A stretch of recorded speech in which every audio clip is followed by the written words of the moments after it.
السلام عليكم ورحمة الله وبركاته. الشما هركفون كم جرتون دي خيثنو بقى جراتني الرقي سنين جتا الراس كوم بكم اب شبكة بلاشاتي ولد بني جرا ابلكيشن كن زيني فري دافي موبايلي ريال جاتا ما اكس موبايلي ريال صدمي سجلي سيني فوجتا يقا قم برنوتا تدبرو لاندورتي ور يوتيوب channelي ابديتو بفاري تاتن سبسكرايب gochuun dagatina sinin jenna achumaan mallattoo notification sangattu qaada ol tajattu raddeeffadhaa sinin jenna egaa gamanumaan gara barnootaatti waliin dabarra application Play Store keessa argattu Play Store keessa argattaniin booda bakka search jettu tanarratti Fanta Pro gootanii barreessitanii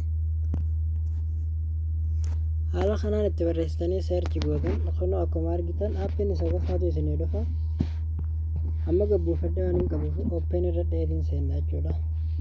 Applicationin yeroo dura gaseentan haala kanaan isin nagaa tuqaa sadeen gubbaa san irra gattu hidhaniiti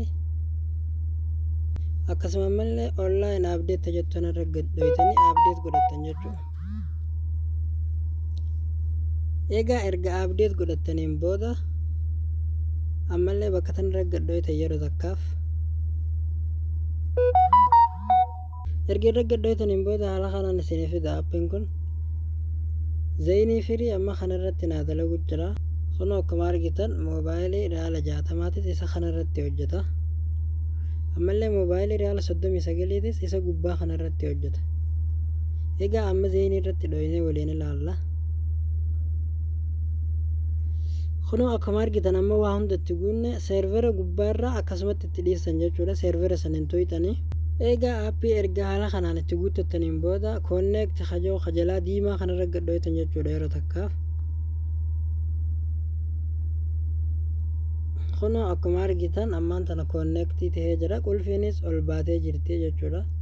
Appiin kun baay'ee jabaadha. Sa'a dabalachuu barbaaddan ammoo asirra gadhoytaniit viidiyoo sekondii muraasaaf laaltanii sa'a isinii dabala. Egaa barnoonni irraa asirra raawwata hanga barnoota birootiin walitti deebinutti nagaan nu turaa isiniin jenna.